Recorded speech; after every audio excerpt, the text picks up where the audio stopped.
سلام خدمت عزیزان.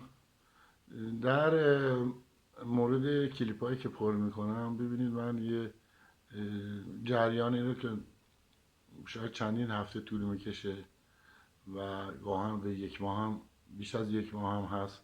من تمام این خاطرات رو میخوام در مدت برای شما تعریف بکنم. بعد خیلی فشرده و خیلی خیلی فشرده برای شما بگم، برای همین ممکنه کمان خواستهایی داشته باشه که از این بابت از شما من پیش پوزش میخوام و خیلی خلاصه براتون میگم. مطالب زیادن و من به خاطر اینکه من لازمه که من خودم رو به شما معرفی بکنم و شما منو بهتر بشناسید.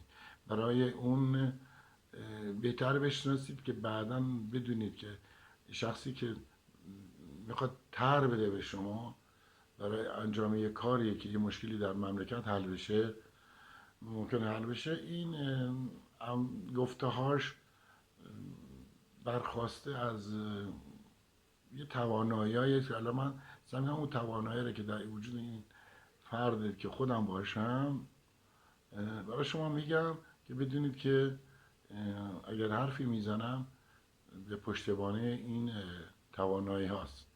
بعد این خودستای منو ببخشید و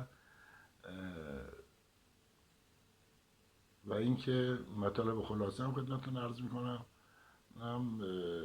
بعدم از این بابت از شما پوزش میخوام و بیشتر این خاطرات جبه جنگ هم در کتاب رقصنده با مرگ هست که شما رو بعدم کتاب نشونتون میدم کامل، با اینکه تمام موضوعاتی که برای شما میگم خیلی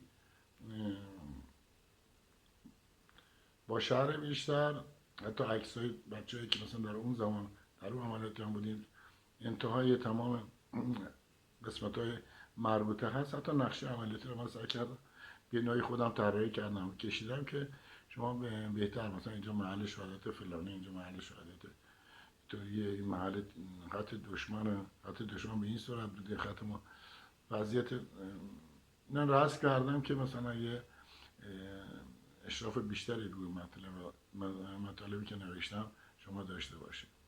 خب متشکرم.